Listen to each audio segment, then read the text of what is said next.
Bien, Filipenses 4 del día al 23 dice: en gran manera me gocé en el Señor de que ya al fin habéis revivido vuestro cuidado de mí, de lo cual también estabais solícitos, pero os faltaba la oportunidad. No lo digo porque tenga escasez, pues he aprendido a contentarme cualquiera sea mi situación. Sé vivir humildemente y sé tener abundancia. En todo y por todo estoy enseñado, así para estar saciado como para tener hambre, así para tener abundancia como para padecer necesidad. Todo lo puedo en Cristo que me fortalece. Sin embargo, bien hicisteis en participar conmigo en mi tribulación. Y sabéis también vosotros, oh filipenses, que al principio de la predicación del Evangelio, cuando partí de Macedonia, ninguna iglesia participó conmigo en razón de dar y recibir, sino vosotros solos. Pues a una Tesalónica me enviaste una y otra vez para mis necesidades. No es que busque dádivas, sino que busco fruto que abunde en vuestra cuenta. Pero todo lo he recibido y tengo abundancia. Estoy lleno, habiendo recibido de Epafrodito lo que enviasteis, olor fragante, sacrificio acepto, agradable a Dios. Mi Dios pues suplirá todo lo que os falta conforme a sus riquezas en gloria en Cristo Jesús. Al Dios y Padre nuestro sea gloria por los siglos de los siglos. Amén. Saludad a todos los santos en Cristo Jesús. Los hermanos que están conmigo os saludan. Todos los santos os saludan y especialmente los de la casa de César. La gracia de nuestro Señor Jesucristo sea con todos vosotros. Amén. Es un muy lindo pasaje, ¿no? Así que vamos a pedir al Señor que nos hable en esta noche. Quiero invitarle a que oremos. Padre amado, muchas gracias por la bendición de poder estar siempre estudiando tu palabra, reunirnos para estar contigo. Nos encontramos contigo en tu palabra, Señor, y por tu Espíritu, tú no solo nos hablas, sino que nos convences de pecado, nos transformas. Señor, gracias porque tú haces la obra cada día hasta que el día sea perfecto. Y en esta noche no solo pedir tu presencia, sino también que tú no solo ilumines nuestro corazón, nuestra vida, nuestra mente, sino también transformes nuestra vida, cámbianos conforme a tu palabra. Señor, porque de eso se trata la vida cristiana, de ser conformados cada día, Señor, para parecernos más y más a ti, Señor. El carácter de Cristo, Señor, formado en nuestro corazón. Hoy te damos gloria y te damos gracias por este tiempo. En Cristo Jesús. Amén. Bien, entonces, la última sección de Filipenses tiene que ver con el secreto del contentamiento. El secreto del contentamiento.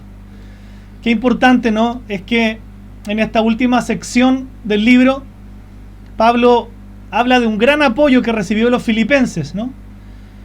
Y dice que los filipenses participaron con él, cooperaron con él en el Evangelio, ¿sí? Nos vamos a dar cuenta de eso más adelante. También nombra a Epafrodito, que los que estuvieron, ¿se acuerdan que hay una sección donde el apóstol Pablo habla de Timoteo y Epafrodito como dos hombres ejemplares para servir, ¿no? Y se acuerda que de Epafrodito, que decía que cuando él fue a dejar la ayuda, estuvo a punto de morir en el viaje, también lo vamos a ver, ¿no? Pero quiero centrarme ya en el tema de hoy, que tiene que ver con el contentamiento, ¿no? Piense en el apóstol Pablo, el contentamiento espiritual no fue algo que él adquirió inmediatamente después de ser salvo. A veces pensamos que es así, recibimos a Cristo y Bilsipap, no es así, ¿no? Es un proceso. El apóstol Pablo tuvo que pasar muchas experiencias, muchas dificultosas, para realmente aprender a contentarse en la vida cristiana. La palabra contento, ¿sabe de qué viene? La palabra contento viene de contenido, ¿sí? Es la descripción de un ser humano cuyas fuentes de satisfacción son internas y por tanto no tiene que depender de cosas externas para estar contento. Se lo repito, es la descripción de un ser humano cuya fuente de satisfacción es interna y por tanto no depende de las cosas externas para ser feliz o estar completo. Contento viene de contenido, que significa también autosuficiente, en el sentido que estoy contento, estoy suficientemente contento por dentro. Entonces el creyente debiera estar contento, suficientemente gozoso con el Señor Jesús. Lamentablemente en muchos cristianos no es así. Entonces, en este capítulo Pablo nos da 3 recursos muy hermosos que espero que usted lo anote 3 recursos espirituales que nos hacen competentes para la vida cristiana, pero estos recursos espirituales nos dan contentamiento. El primero de ellos tiene que ver con la providencia soberana de Dios. Dice Filipenses 4:10, me alegré grandemente en el Señor de que ya al fin han reavivado su cuidado para conmigo. En verdad, antes se preocupaban, pero les faltaba la oportunidad. En esta época de grandes logros científicos, es muy poco lo que nosotros oímos acerca de la providencia de Dios. ¿Ha escuchado usted la palabra providencia de Dios? ¿Sabe lo que es? Que alguno me levante la mano o lo ponga en el chat o lo ponga en algún lado. Muy poco se habla hoy día de la providencia de Dios. Y parece que algunos, al no hablar esto y hablar tanto de los logros científicos, tienen la idea de que el mundo es una máquina enorme de la naturaleza, pero cuya obra o funcionamiento Dios no puede interrumpir. Y la providencia es todo al revés. Es que Dios controla absolutamente todas las cosas de la naturaleza, ¿no? Eso lo hemos visto. La Biblia claramente muestra que las obras providenciales de Dios están en la naturaleza y están en las vidas de su pueblo. ¿Sabe lo que significa providencia? ¿Sí? No me va a decir ahí la comuna, ¿no? La providencia bíblica, la providencia de Dios. La providencia viene de 2 palabras latinas. Pro significa antes y video significa ver. Entonces la providencia de Dios, en términos concretos, quiere decir que Dios ve y prepara las cosas de antemano, ¿sí? Nunca se olvide de eso. ¿Por qué? ¿Y qué tiene que ver esto con el contentamiento? Porque cuando usted no solamente entiende, sino aprende a vivir en la providencia de Dios, que Dios es un Dios soberano, su vida comienza a contentarse, a tener satisfacción, porque usted sabe que Dios maneja todo para bien de los que le ama. Dios maneja todo para cumplir sus propósitos. En este caso, Dios, en su providencia, hizo que la iglesia en Filipos se interesara en las necesidades del apóstol Pablo. Y la ayuda vino en la hora precisa, justo cuando Pablo más la necesitaba. ¿Fue suerte? No, fue la providencia de Dios. Usted ha visto que a veces las cosas están súper mal, pero justo pasa algo. Alguien tiende una mano en algún momento. Eso es la providencia de Dios. Entonces, ¿qué les dice el apóstol aquí? Que ellos anhelaban ayudarle, pero le había faltado la oportunidad. Ahora, muchos creyentes tienen hoy día las oportunidades, pero les falta otra cosa más importante, que el anhelo, ¿sí?, de ayudar. Entonces, la vida, entendiendo la providencia de Dios, no es una serie de accidentes. La Biblia no es una serie de casualidades. La Biblia es una serie de encuentros predeterminados por un Dios que encaja todo para cumplir sus propósitos. El Salmo 32:8 dice: te haré entender y te enseñaré el camino en que debes andar, sobre ti fijaré mis ojos. ¿Se acuerda cuando Abraham lleva a su hijo a sacrificarlo y le pone a cierto lugar? Justamente Dios proveerá, porque él sabía que en la providencia de Dios, Dios iba a proveer un carnero, ¿sí?, para que él no matara a su hijo. Eso es providencia de Dios, una fuente maravillosa de contentamiento. Entonces nunca se olvide de esto. Una de las cosas que nos contentan, no del mundo, sino de la palabra de Dios, es entender la providencia de Dios. Cuando yo sé que Dios está gobernando todo, no tengo por qué amargarme, ¿cierto? No, yo les contaba a los que estuvieron el sábado, así aprovecho de animarles porque a veces veo poquitos de acá el sábado y es tan importante esta reunión como la del sábado, ¿no? La del sábado es nuestra reunión general, así que les animo. Es importante que por lo menos estemos esas 2 veces a la semana congregados. Pero si ustedes se fijaron el sábado, en un momento mi computadora estaba teniendo problemas y en un momento se colgó el computador y quedó en cero. Tuve que apagar el computador y prenderlo. ¿Por qué les comento eso? Porque tiene que ver justamente con lo que Dios nos está hablando esta noche. Yo justo había orado y había estudiado esto. Te dije: Señor, esto es parte de tu providencia. Esto es parte de tu soberanía. ¿Eso qué me impide? Que yo con lo que pasó no me iba a amargar.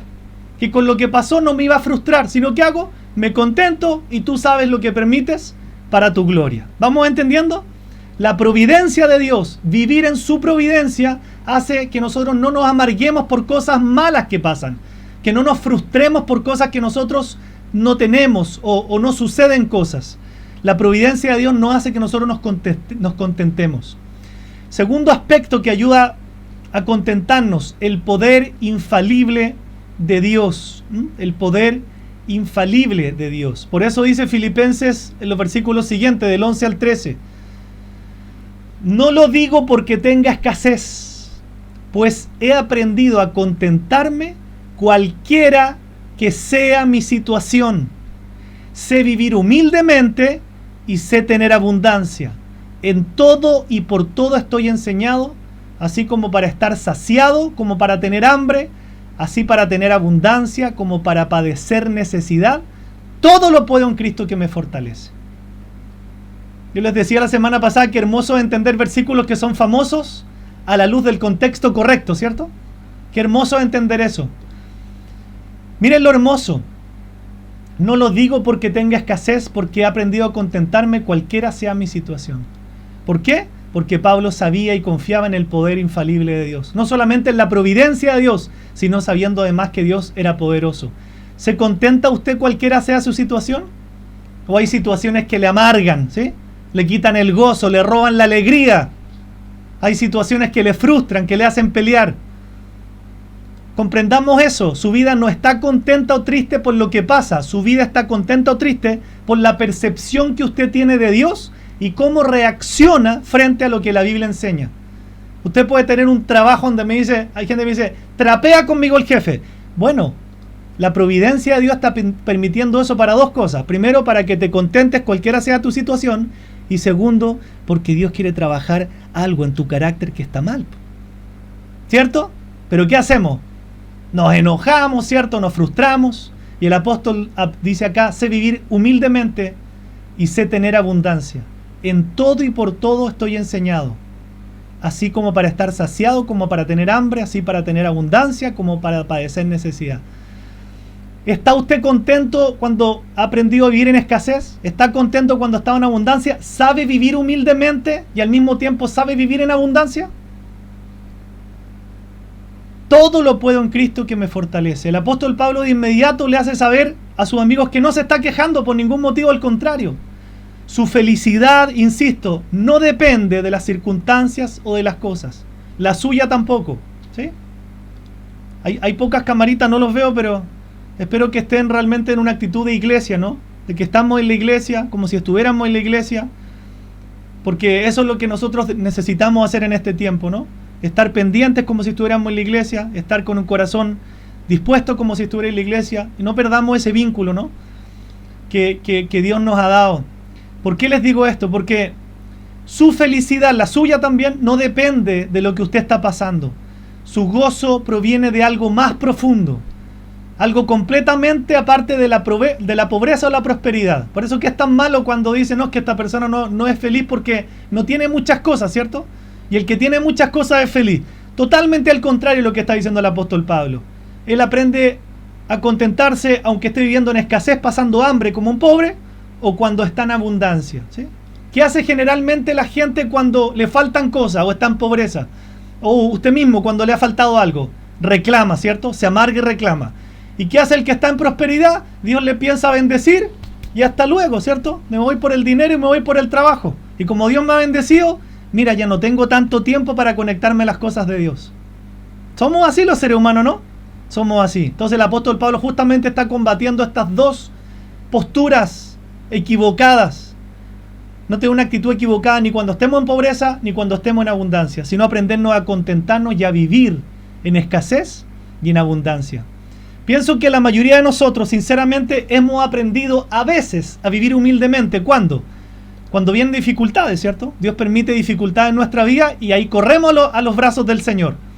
Y porque es así como Dios quiere que vivamos. Las dificultades de la vida, las dificultades que Dios permite con tu vida, cualquiera sea el aspecto, es porque Dios realmente quiere que tú aprendas y yo también a vivir humildemente. Pero tenemos que aprender a contentarnos cualquiera sea la circunstancia. El mismo apóstol Pablo a Timoteo le da un consejo muy lindo en 1 Timoteo capítulo 6, versículos 6 al 8. Dice, pero gran ganancia es la piedad acompañada de contentamiento, porque nada hemos traído a este mundo y sin duda nada podremos sacar. Así que teniendo sustento y abrigo, estemos contentos con esto. Es tan sencilla la palabra de Dios, ¿no? pero a la vez tan profunda. Gran ganancia es la piedad, ¿sí? A veces puedo ser muy piadoso, pero me falta el contentamiento, ¿no? Estar gozoso en la vida cristiana, disfrutar las cosas, disfrutar la vida. ¿Qué tal si se me corta el internet? Entonces yo me enojo, ¿cierto? Y me frustro. ¿Y por qué me pasa eso justo en medio de un tema? Qué equivocado sería. Dios tiene que obrar primero en mi corazón. Seguramente hace un par de años lo hubiese hecho. Pero me gocé, me reí, dije, Señor, es para tu gloria y todo se puede solucionar. Tú sabes lo que permites en tu voluntad soberana, ¿sí? Tú sabes lo que permites. Pero eso es para que yo también aprenda a contentarme, ¿sí? Dios también puede probar nuestro corazón. Entonces, como les decía, creo que muchas veces nosotros hemos aprendido, algunas veces, insisto, a vivir en humildad. ¿Cuándo? Cuando Dios ha permitido cosas difíciles en nuestra vida, ¿cierto? Ahí hemos corrido al Señor, ahí nos hemos humillado. Pero yo pienso que muy pocos han aprendido a vivir en abundancia. Por eso el apóstol también lo nombra. La prosperidad ha dañado más a los creyentes que la adversidad. ¿Sí o no? Sí. Yo en mis 15 años de cristiana he visto mucha gente que se ha apartado de los caminos del Señor porque Dios le ha bendecido. Una dicotomía, pero gigante. O sea, Dios le bendice y se apartan del mismo Señor que les bendice. Qué tristes son esas vidas. Entonces pienso que la abundancia, la prosperidad ha dañado muchas más vidas que la adversidad. A veces mejor una adversidad, una enfermedad, porque nos volvemos humildes. La abundancia, si no sabemos vivirla, si no sabemos tomarla, si no sabemos administrarla, nos puede desviar de los caminos del Señor. Entonces ninguno de los dos extremos. Por eso me gusta mucho lo que dice el salmista. No me acuerdo dónde está el salmo, pero aquí hay varios lectores de la Biblia cuando dice, Señor, no me des tanto para que yo no me enorgullezca, ¿cierto? O me olvide de ti. Y tampoco me des tan poco para que yo no blasfeme tu nombre. Me encanta esa oración del salmista. Dame lo necesario, ¿sí? Para que mi corazón ni por el uno ni por el otro lado, porque este corazón es engañoso y perverso más que todas las cosas. Entonces poco han aprendido a vivir en abundancia. Ya el Señor les empieza a dar trabajo, que por tiempo estuvieron dando por trabajo, y ¿qué empieza? Como Dios me dio trabajo, entonces ahora me empiezo a alejar del Señor. ¿Sí o no? Pasa, ¿sí? Pero cantidad de veces recuerdo haber orado por gente que no tenía trabajo, y cuando Dios le dio trabajo, volvieron las cosas, o le sanó una enfermedad, hasta luego con la iglesia y con el Señor, hasta nuevo aviso. Qué triste es el corazón humano, ¿no? Mal agradecido con el Señor hasta decir basta, ¿no? Entonces nosotros podemos darnos cuenta que poco hemos aprendido a vivir en abundancia, y por eso el apóstol también lo nombra. Hay que tener cuidado, ¿sí? Cuando la prosperidad nos hace vivir mal, ¿sí? Si Dios nos prospera no es para alejarnos, es para acercarnos más. Si Dios nos prospera es para que seamos más generosos, es para que demos más. Lo vamos a ver también. Entonces, a menos que por fe nos apropiemos de estos recursos que Dios nos da, recuerden, son los primeros dos, nos queda uno. La providencia de Dios, el poder infalible de Dios. Cuando usted pone su corazón en eso, no en algo intelectual, sino realmente con el corazón, me gozo en lo que pasó el sábado, el domingo, ayer, porque tú lo permitiste, Señor. Aunque haya sido difícil para mí, me gozo. Porque eso es reconocer que Él es soberano. Cuando usted se amarga o reclama, le está haciendo un reclamo, como diciendo, Señor, ¿por qué permitiste esto? Te equivocaste. Y eso no trae gozo, trae amargura, frustración y mucho mal a nuestra vida. Entonces nunca nos olvidemos de eso. Todo lo puedo en Cristo que me fortalece, ¿cierto? Uno de los versículos más mal interpretados de la Biblia. ¿Se da cuenta el contexto en el que lo está diciendo? He aprendido en todas las cosas, aunque esté en abundancia, esté en escasez, esté pasando situaciones, todo lo puedo en Cristo que me fortalece. Eso es muy distinto a cuando alguien toma el versículo y dice, es que yo voy a hacer lo que quiero en mi vida, ¿cierto? Aunque no sea del Señor, pero todo lo puedo en Cristo que me fortalece. No funciona así. En este contexto de cuando yo estoy buscando al Señor, vivo necesidades, paso situaciones por una enfermedad, puedo decir con toda libertad, esa palabra es para mí. Todo lo puedo en Cristo que me fortalece. Todo lo puedo en Cristo que me fortalece. Recuerden Juan 15, nunca se olviden de esa palabra tan hermosa sobre el sermón de la vid y los pámpanos, cuando el Señor dice que Él es la vid y nosotros los pámpanos o las ramas. Y una rama es buena solo si lleva fruto, ¿cierto? De otra manera, dice la Biblia, es echada al fuego para ser quemada. La rama que somos nosotros no puede llevar fruto en su propio esfuerzo, sino que se nutre de la vida de la vid. Por eso Jesús dijo, separados de mí, nada podéis hacer. ¿Se entiende el todo lo puedo en Cristo que me fortalece? Cuando estoy pegado a Cristo, cuando tengo una relación con Cristo, cuando no me separo de la iglesia, no me separo de los otros cristianos, no me separo de la Biblia, no me separo de la oración, entonces la palabra todo lo puedo en Cristo que me fortalece es para mí. Si no es así, esa palabra no es ni para mí ni para ti. Eso es sacar de contexto una verdad de la Biblia. Cuando el creyente mantiene esa comunión con Cristo, ¿sí? Aunque a todos nos cuesta, el poder de Dios está ahí siempre para ayudarlo a superar todos los obstáculos. Todo lo puedo en Cristo que me fortalece. Entonces recuerde, a este lado, perdón, siempre me equivoco, mano. La providencia de Dios, su poder infalible son dos recursos espirituales en los cuales nosotros podemos depender para las tareas de la vida y para contentarnos. Pero hay un tercer y último recurso: las promesas inmutables de Dios. Por eso dice el apóstol en el resto del pasaje hasta el versículo 17: sin embargo, bien hicisteis en participar conmigo en mi tribulación, y sabéis también vosotros, oh filipenses, que al principio de la predicación del Evangelio, cuando partí de Macedonia, ninguna iglesia participó conmigo en razón de dar y recibir, sino vosotros solos. Pues a una Tesalónica me enviaste una y otra vez para mis necesidades. No es que busque dádivas, sino que busco fruto que abunde en vuestra cuenta. Es palabra de Dios. Pablo consideró la dádiva misionera de los filipenses como una inversión que les pagaría grandes dividendos espirituales. Por eso dice: participaron conmigo en el Evangelio. La palabra participar significa comunión. La iglesia de Filipos tenía un excelente sistema de dar y recibir. La iglesia le dio cosas materiales a Pablo. ¿Llevadas por quién? Por Epafrodito. Nunca se olvide de ese pasaje de Filipenses, creo que 2. Cuando Epafrodito se dispone, a lo mejor nadie quería, no había que recorrer 1000 kilómetros. Y Epafrodito le lleva la ofrenda para las necesidades del apóstol en la cárcel. Y dice que Epafrodito, a la vuelta, casi estuvo en peligro de muerte. Eso habla de un hombre fiel, ¿no? Dispuesto a dar todo. Entonces aquí en el 4 el apóstol Pablo le está agradeciendo a los filipenses su generosidad y esa ofrenda que le enviaron para sus necesidades en la cárcel. Y eso nos hace entender que la iglesia que falla en compartir materialmente con otros es una iglesia pobre en verdad. Un creyente o una creyente que falla en compartir materialmente con otros es una persona o un cristiano, una cristiana pobre. Que nosotros debemos entender que siempre necesitamos estar compartiendo cosas materiales con los necesitados. Siempre debemos estar compartiendo cosas materiales con la obra. Siempre debemos estar compartiendo cosas materiales con los misioneros. ¿Sí? 3 grupos, siempre se dice: los que oran, los que dan y los que van. ¿Sí? Sería ideal que fuéramos de los 3 grupos, pero no sea solamente de uno, porque esta palabra por lo menos nos está enseñando a ser de 2, de los que oran y los que dan. Entonces una iglesia que falla en esto, en compartir materialmente con otros, es una iglesia pobre. Participaron conmigo, dice el apóstol Pablo, ¿sí? Participaron, enviaron su ofrenda. ¿Se imagina la vida de este apóstol? Es el pastor de la iglesia y él está encarcelado, ¿sí? Sin sustento, sin nada. Su iglesia hizo una ofrenda y se le envió a pie con Epafrodito.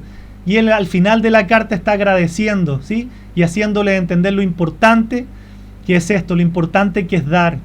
El apóstol les recuerda que esa generosidad se había mostrado en más de una oportunidad. Yo veo que hay personas que, y me gozo, ¿no? O al revés, ¿no? Veo que una de las cosas que genera mucha honra a una persona es cuando es generoso, ¿no? ¿Cierto? Imagínense su hijo, tuvieran que decir: mi papá es generoso, mi mamá es generosa. Yo me gozo, veo personas generosas y como que me da una sensación de honra. Pero me da una vergüenza una persona que es tacaña. Y creo que a Dios no le agrada, ¿cierto? Esas personas que nunca dan, que siempre están atesorando sus bienes como un ídolo. Qué triste, ¿no? Imagínense lo que es para un hijo decir: no, mi papá era tacaño, mi abuelo era tacaño, mi mamá era tacaña. Qué triste, ¿no? Y eso es lo que va a haber en la casa, eso es lo que se van a formar generaciones. No hay más hermoso que darse uno mismo, ¿sí? Dar tiempo, dar ayuda. Siempre necesitamos estar teniendo una actitud generosa porque Dios con nosotros es sumamente generoso. Eso también nos contenta, ¿no? Más bienaventurado dar que recibir. Acerca de esto, Tito 3:14 dice claramente: y aprendan también los nuestros a ocuparse en buenas obras para los casos de necesidad, para que no sean sin fruto. Aprendan a ocuparse en buenas obras para los casos de necesidad. Qué importante, ¿no? Bueno, la iglesia está lleno de casos de necesidad, usted lo sabe. Y hemos tratado lo más posible de dar la mayor cantidad de avisos cuando estamos ayudando a alguien que tiene necesidad, cuando estamos ayudando a las ollas comunes debajo de Mena, a la gente que estuvo en los incendios. Pero ahí está la actitud de cada uno delante de Dios. Debiéramos ocuparnos en buenas obras para los casos de necesidad, para que no sean sin fruto. O sea, una persona que no da, dice la Biblia, no tiene fruto entonces, ¿no? No hay frutos. Entonces, volviendo al versículo 17 de Filipenses, que dice, no es que busque dádivas, dice el apóstol Pablo, sino que busco fruto que abunde en vuestra cuenta. ¿Sí? El apóstol Pablo no estaba buscando dádivas, no estaba buscando que le dieran otra donación al elogiarlos, sino que le estaba enseñando a la iglesia que cuando ellos hacían eso, Dios los iba a recompensar. Cuando ellos daban lo material, Dios lo iba a recompensar en lo espiritual. Entonces, él anhelaba que la iglesia y nosotros también comprendamos la diferencia que significa para el reino cuando Dios nos recompensa. El versículo 18 de lo que estamos leyendo dice, pero todo lo he recibido y tengo abundancia. Estoy lleno, habiendo recibido de Epafrodito lo que enviasteis, olor fragante, sacrificio acepto, agradable a Dios. Qué hermoso, mire lo que significa cuando usted ayuda, cuando usted da una dádiva. En este caso se la dieron a su pastor. Cuando usted da para la iglesia, usted da para las misiones, para la obra, para las ollas comunes, para los pobres. ¿Qué significa eso delante de Dios? Olor fragante, sacrificio acepto, que Dios lo acepta, agradable a Dios. Hay pocas cosas tan lindas como ver gente generosa. ¿Por qué? Porque están haciendo a Dios olor fragante. Y en todas las cosas, no solamente en aspectos monetarios. El que es generoso da de su tiempo para ayudar a otro. El que es generoso da de sus talentos para ayudar a otro que lo necesita. Y así con todas las cosas. Entonces lo considera acá el apóstol como un sacrificio espiritual puesto sobre el altar de Dios. Recuerden que ya no tenemos que hacer sacrificios para salvarnos, pero ¿hay sacrificios espirituales, dice la Biblia? Sí, sacrificios espirituales, no mal confunda, ¿no? Ya los sacrificios para salvación, todos los cumplió Cristo. No hay que hacer ningún sacrificio para salvarse. Pero sí podemos hacer sacrificios espirituales que agraden a Dios. Por ejemplo, alabar a Dios. Dice la Biblia que hagamos sacrificios de alabanza, ¿cierto? Otro sacrificio, que rindamos nuestros cuerpos como sacrificio vivo y santo y agradable, Romanos 12, ¿no? Las buenas obras también son un sacrificio al Señor. El ganar las almas perdidas para Cristo también. Y acá el apóstol le está diciendo que uno de los sacrificios espirituales también es la ofrenda que se ofrece como sacrificio al Señor. En este caso estaban ayudando a su misionero, a su pastor, al apóstol. Pero eso también tiene que darse en el resto de la iglesia. En el capítulo 2, acerca de esto que está diciendo que Epafrodito le llevó la ofrenda, para que ustedes recuerden, ¿no? Los que no han estado sobre todo. En el capítulo 2 el mismo apóstol decía acerca de Epafrodito, porque por la obra de Cristo estuvo próximo a la muerte, exponiendo su vida para suplir lo que faltaba en vuestro servicio por mí. O sea, es otra loa a Epafrodito. O sea, este hombre no solamente era fiel, sino que además estuvo dispuesto a llevar la ofrenda, y por ese viaje estuvo próximo a morir, exponiendo su vida. ¿Pero para qué lo hizo? Para suplir lo que faltaba en vuestro servicio por mí. Es lo que le faltaba al apóstol Pablo, ¿cierto? Qué importante. O sea, Epafrodito había recibido de parte de los creyentes de Filipos todo el aporte económico que le enviaron a Pablo en la cárcel. Qué hermoso es ayudar a alguien cuando está en necesidad, ¿no? Y como resultado, ¿qué dice el apóstol Pablo? Ahora estaba en abundancia. ¿Se entiende? Por eso él había dicho, he aprendido a vivir en escasez, estuvo muy mal, y ahora le habían ayudado, dice, pero también he aprendido a vivir en abundancia. Entonces estoy lleno, ¿cierto? Y elogia la vida de Epafrodito nuevamente, como un olor fragante. Qué hermoso es entender eso. Acerca de esto mismo es que Hebreos, en el capítulo 13, versículo 16, dice algo muy hermoso. Dice, y no se olviden de hacer el bien, ni de compartir con los que tienen, con quienes pasan necesidad. Estos son los sacrificios que agradan a Dios. No se olviden de hacer el bien, ni de compartir lo que tienen con quienes pasan necesidad.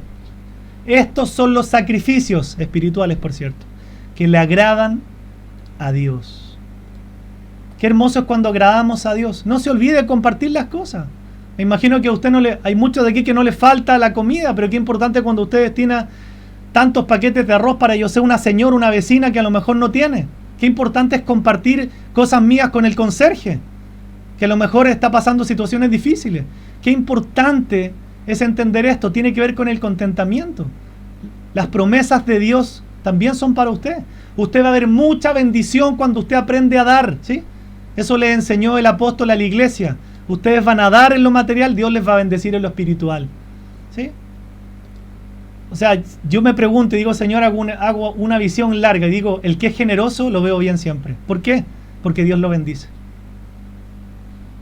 Es palabra de Dios, amada iglesia. El que es generoso siempre está bien, porque Dios lo bendice. Dios le recompensa, ¿no? Entonces, a raíz de esto que puedo comprender mejor este versículo tan conocido en la Biblia, que dice, mi Dios pues suplirá todo lo que os falta conforme a sus riquezas en gloria en Cristo Jesús. Al Dios y Padre nuestro sea gloria por los siglos de los siglos. Amén. Entonces hay un contraste muy interesante entre los versículos 18 y 19, ¿no? Podríamos parafrasearlo de esta manera. El apóstol dice, ustedes suplieron mi necesidad, perfecto, Dios va a suplir la vuestra. Por eso cuidado con sacar los versículos de contexto. Hay gente que dice, no, yo no doy a nadie, no me gusta ser generoso, yo soy a mi manera, pero Dios me va a suplir todo. Mentira. La Biblia tiene que ser analizada en su contexto para no sacar la verdad en una mentira. Por eso que hay que analizar lo que dice antes. Ustedes suplieron lo que me faltaba a mí. Dios entonces va a suplir a ustedes sus necesidades. ¿Por qué? Porque ustedes dieron. Qué importante, ¿no? El apóstol es como que le estuviera diciendo, ustedes suplieron una necesidad tremendamente importante que yo tenía. Entonces Dios va a suplir ahora las de ustedes. Ustedes dieron de su pobreza, pero Dios va a suplir sus necesidades. ¿De qué? De sus riquezas en gloria. Qué hermoso es entender la Biblia. ¿Sí? Qué hermoso es comprender cuando la leemos realmente en su contexto, para entender realmente lo que la Biblia está diciendo, a través de un hombre, por supuesto, pero inspirado por el Espíritu Santo de Dios. Entonces, amada iglesia, Dios nunca ha prometido suplir nuestros deseos codiciosos. Grábese bien eso, nunca. Nunca. Nunca. Nunca Dios ha prometido en la Biblia, ni en este pasaje ni en otros, suplir nuestros deseos codiciosos. Esto va amarrado a una verdad. Cuando el creyente está en la voluntad de Dios, sirviendo para la gloria de Dios, realmente haciendo lo que Dios le manda, entonces sus necesidades sí serán suplidas. Porque el que es de Dios es generoso. El que es de Dios da. El que es de Dios se va a contentar. El que es de Dios va a analizar estos tres aspectos que Dios nos está regalando como un tesoro precioso en este día para aprender a contentarnos. Saber que Dios es soberano, confío en su providencia, lo que pase me voy a gozar. Creo profundamente que hay un poder infalible de Dios, hay cosas que Dios no va a permitir. Me gozo por eso, Dios es poderoso, Él es mi fortaleza. Y el último, Dios cumple sus promesas, no malentendidas, sus promesas verdaderas. Si yo soy una persona que realmente hasta doy de mi pobreza, ¿cierto? Nos encontramos que en la iglesia definitivamente uno encuentra el mismo ejemplo que pasa en la Biblia, ¿no? ¿Quiénes son los que más dan, los más generosos? No los que más tienen. Lamentablemente no es así. Los más generosos esos son los que menos tienen. Pero por eso tienen recompensas espirituales en los cielos, que los que tienen no las poseen porque no dan. Dios realmente va a cumplir sus promesas y todas nuestras necesidades, si somos realmente de Él, van a ser suplidas. El secreto del contentamiento no es que lo que esté pasando en lo externo, hijo, hija de Dios. El secreto del contentamiento no es que se cumplan nuestros deseos codiciosos o caprichosos. El secreto del contentamiento está en estas cosas, en conocer a Cristo personalmente, porque Él es nuestro gozo, Él es nuestra fortaleza, Él es nuestra ayuda, Él es el que nos completa. Cuando yo entiendo la providencia de Dios, que Dios tiene un poder infalible y que Dios es fiel para cumplir todas sus promesas, me puedo gozar de antemano, venga lo que venga y pase lo que pase. Ese es el secreto. El hombre que nos está enseñando esto, inspirado por el Espíritu Santo, finalmente Dios nos está enseñando esto a través de un hombre, estaba en la cárcel con una circunstancia horrorosa, pero él estaba gozoso y nos está enseñando el mismo secreto para que nosotros lo tomemos en esta hora. El Señor sin duda iba a retribuir a los filipenses. Así como ellos habían ayudado a las necesidades de su apóstol, el Padre les llenaría las de ellos. Ojo, no solo los bendeciría por su generosidad, sino porque además Dios bendice conforme a ¿qué? A sus riquezas en gloria. La iglesia que da a sus misioneros va a tener suplidas sus propias necesidades siempre. El cristiano o la cristiana que le da a sus misioneros va a tener suplidas las propias necesidades. Por eso Pablo alabó y dio gracias a Dios. Dio gracias al Padre Celestial y le dio la gloria al único que la merece. Y termina esta carta diciendo: saludad a todos los santos en Cristo Jesús. Los hermanos que están conmigo os saludan. Todos los santos os saludan, y especialmente los de la casa de César. La gracia de nuestro Señor Jesucristo sea con todos vosotros. Amén. El apóstol termina esta carta, que ha sido tanta bendición para nosotros estudiarla, de parte también de sus colaboradores y también de otros creyentes. Envía saludo a todos los santos son los creyentes, ¿no? Así que usted mira a la persona que está al lado y vea a la persona, aunque no lo parezca, es santo o santa, ¿no? Según la Biblia. ¿Por qué? Porque ha sido redimido, ha sido apartado para el Señor. Con toda seguridad él también estaba ahí saludando a Timoteo. No aparece, pero sí aparece en los capítulos anteriores, además de Epafrodito, ¿sí? Estaba saludando también a los de la casa del César. Recuerden que había gente que había conocido a Cristo como resultado del arresto domiciliario de Pablo. Había también cristianos dentro de la casa del César, ¿sí? Recuerden cómo eran las cárceles en ese tiempo. Por eso el apóstol dijo al principio de la carta, en el 1:12, que todo lo que le había acontecido había redundado para el progreso del evangelio. Eso lo mantenía gozoso. Usted piense que todo lo que le está sucediendo es para su bien, para su formación, pero gloria a Dios que también fuera para que redunde el progreso del evangelio. Y al llegar a la conclusión de su carta, Pablo siempre da una tremenda prominencia en el último versículo a la gracia maravillosa de nuestro Señor Jesucristo. Antes que oremos, hijos de Dios, yo quiero transmitirle este mensaje. El contentamiento verdadero viene de entender también estas tres cosas, entre muchas otras en la Biblia, pero que hay un tremendo consejo que nos da la palabra acerca del verdadero contentamiento. Viene de entender la providencia de Dios, vivir conforme a la providencia de Dios. Viene de entender el poder de Dios y vivir conforme al poder de Dios, y de entender las promesas de Dios y vivir en las promesas del Señor. Estos recursos capacitaron al apóstol Pablo para hacerle frente a cada exigencia de la vida, y por supuesto nos pueden capacitar si tú y yo tomamos esta enseñanza y la aplicamos a nuestra vida también.